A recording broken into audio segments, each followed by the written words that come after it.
E-invoice bukan hanya untuk merekod pendapatan je tau. E-invoice juga fungsinya untuk merekod segala perbelanjaan kau juga.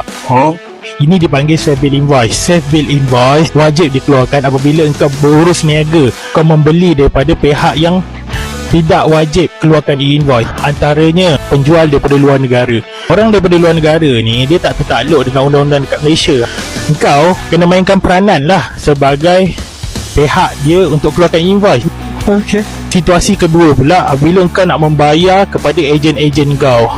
Jadi yang nak jadi ejen tu, kau janganlah marah kalau SQ kau minta maklumat peribadi kau macam nombor IC, nombor TIN, alamat. Ini adalah requirement daripada kerajaan sekarang. Situasi yang ketiga, bila engkau membeli daripada pihak yang tidak menjalankan perniagaan. Contohlah, dia orang dia nak jual laptop dia yang dia pakai, jadi kau pun beli laptop daripada dia, kau buat bisnes.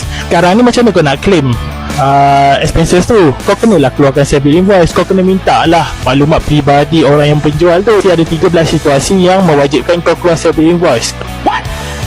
Kalau kau nak tengok lagi 10 situasi, kau tengok video seterusnya.